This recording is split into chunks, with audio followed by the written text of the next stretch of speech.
Hey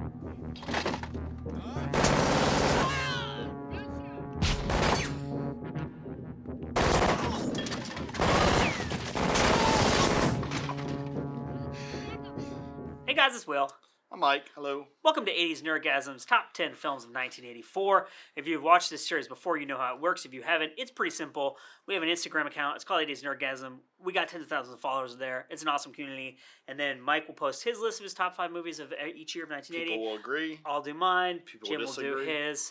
And some of mine are on here. And then we ask people in the comment section, what are your top movies? And then we create a point system. We create a matrix of all the movies. We add up all the points, and we arrive at the top 10 movies of that year. And once we're done with years, actually, to plug what's coming next, we're going to do genres, right?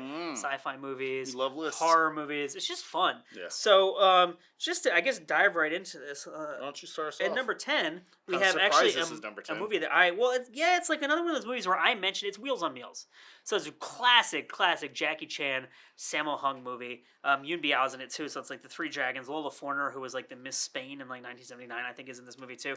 And it's just like, it's like an almost perfect action comedy where it takes place in Barcelona, and you have this very silly plot. There's awesome action and fight sequences in it. I actually just very recently got the Hong Kong Rescue Blu-ray of this, which is like a custom-made Blu-ray where they clean up like the best cut of the movie they can find from around the world. So it's the Japanese cut. They got that on Blu-ray. They cleaned up all the blemishes on it. They put new bonus features, all this stuff on it. So I just watched this movie, and I love this movie. And I think that what happened was because he's got a lot of number one votes. It has.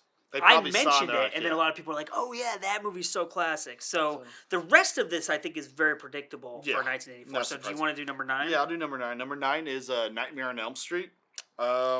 It got votes basically everywhere from first a lot of to second fifth. place and a lot of fifth. Yeah. I kind of thought it would be a little higher just because the franchise had started, Freddy Krueger being a classic villain. Well, and it's also like, whereas when we talked about with Jason, it's like that the first Jason movie's not very good. This movie's actually good. This one's probably the best one. Yeah. The first one's probably the best one of them. So bloody, and that's how it's different than Halloween and like the first Friday the 13th. Yeah. Because the first, I think Friday the 13th. It's not violent at all. There's like a there's couple violence, scenes, but it's not yeah. gory. This one is very gruesome, gruesome and bloody. And Wes Craven, he does a lot of stuff like that. So not surprising. Not surprising that it's number 9. Well, I'm surprised it's this slow. I thought it'd be higher, but I'm not surprised it's on the list. Yeah. So, and I also have to point out, because I'm looking at our list, Repo Man. I mentioned Repo Man in the 1983 video. Several people mistakenly thought that movie came out in 83, so it ended up like kind of at the bottom. It wasn't in the top 10, it was like the bottom of the list, but it's pretty close to the top 10 here.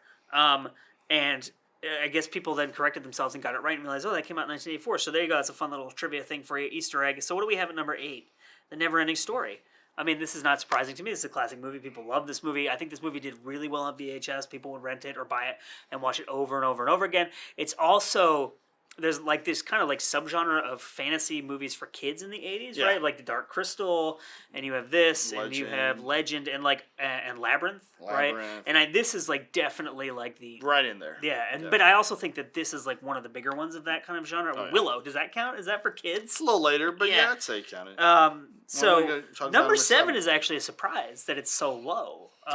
Because it has brand recognition, not because it's a great movie. Agreed, yeah. Indiana Jones and the Temple of Doom. So this is actually the only Indiana Jones movie that I owned on VHS when I was a kid. So I have seen this movie a ton of times. It's the one where the guy rips people's hearts out, right? And so this, and there's one other movie that came out, I think the same year as this, that are the reason that the PG-13 rating exists. Because they're like, well, it's not an R-rated movie, but that guy is ripping people's hearts out. So maybe there should be an in-between. And I think the next film on our list is one of those that you just mentioned. It is, isn't it? Yeah, so do you want to do that one? Yeah, I'll do that one. Number 6 for us is Red Dawn. And we should also say that there's only 1 point separating these. Yeah. And we actually watched Red Dawn not too long ago ourselves because I hadn't seen it for a long time. It's actually a really fun, well-done movie.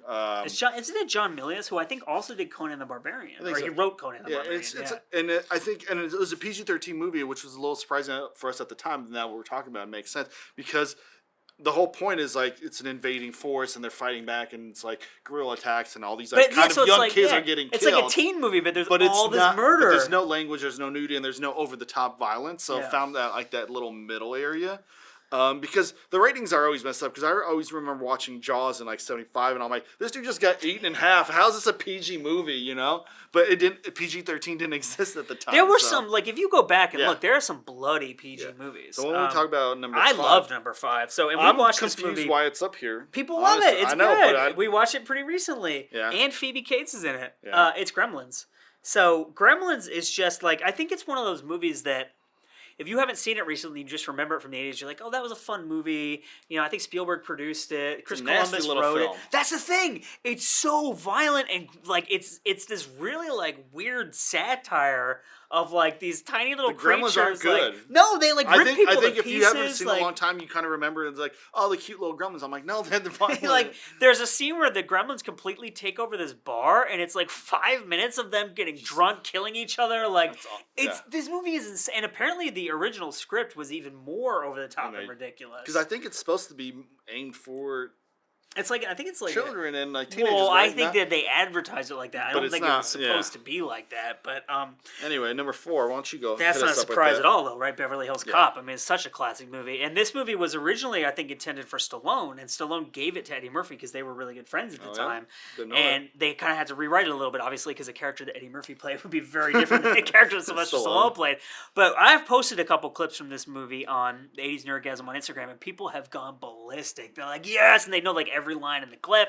And it's such a, I mean, it's a very funny movie, right? And so it's like, really good. it's one of those like 80s cop movies, but it has Eddie Murphy doing his thing. It was a freaking huge hit. Huge hit. And so I'm that's really not surprised. But hold on, before we get into the top 3, can we mention number 18? Yeah, Debbie sure. Does Dallas, which got multiple. It wasn't just one Multiple person votes. being haha funny. Debbie Does Dallas. It got multiple votes, and I Not was surprising. and I also say so. My number 1 for I have to mention this just because I want to mention it. But for 84 was Amadeus, and Amadeus got like an okay number of first place votes, but then like basically nothing else. Purple Rain. Body Double. This was like a pretty difficult year. Like Revenge of the Nerds was this year. 16 Candles. I'm actually really surprised. Once The Upon a 16 Time in Candles. America. Well, that was your number 2, wasn't it? Once Upon a Time in America. It's a really good film. It's just super long and not and for everybody. A movie, yeah. go to Spinal that. Tap is in there. So number 3 is. Am I doing this one? Yeah, sure. Karate Kid. I mean, that's not a surprise, right? Daniel Son. I'm not Mr. surprised Miyagi. by honestly our top 4. I'm not really surprised by the ranking at all. Yeah. So.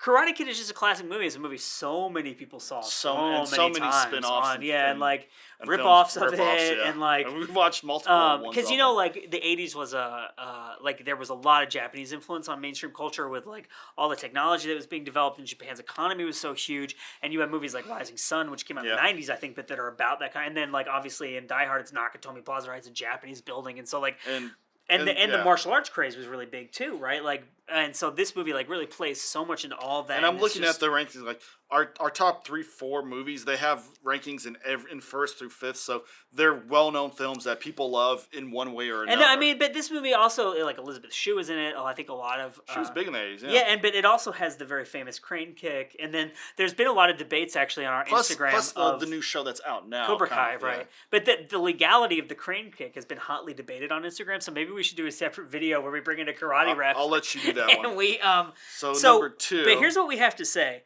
the vote differential between 3 and 2 is like basically 60 Massive. points.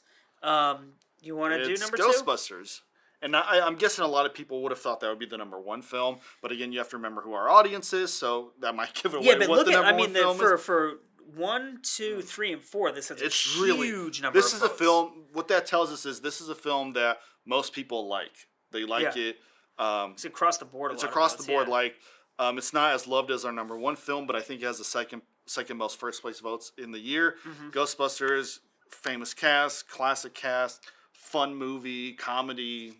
People love it. People love it. What can you say? Let's go into number 1 because that's the one we really want to talk about. The number 1 just like basically decimated just beasted. everything. It's not surprising at all. Yeah, so it's Terminator. Yeah. I mean, our audience loves Schwarzenegger. Our audience loves it's also sci-fi just and like action, an and also it's awesome really movie. good. I mean, come on. So I've seen Terminator a ton of times. Schwarzenegger, Linda Hamilton, Michael Biehn. I actually Henriksen, saw that. Here's a all fun those fact guys. for you. I saw the 30th anniversary screening of Terminator at the Egyptian in Hollywood. Very cool. And James Cameron and Gale and Hurd were there, and they did Oh, the yeah? Q&A, and Arnold Schwarzenegger was supposed to come.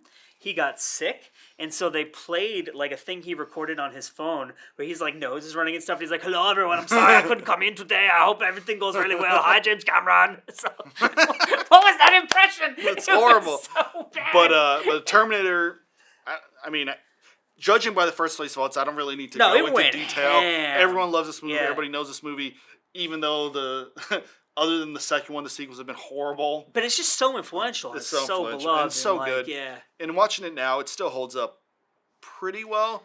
After the first 15, 20 minutes, it holds up pretty well. The first 15, 20 minutes are rough. Are they? They're really rough. But We watched this recently. I don't remember it being it's rough. pretty rough. But Terminator, number 1. It's an awesome movie. So that is the 80s Nerdgasm top movies of 1984 as voted on by our Instagram community. My name is Will. And I'm Mike. And we'll be back soon with 1985.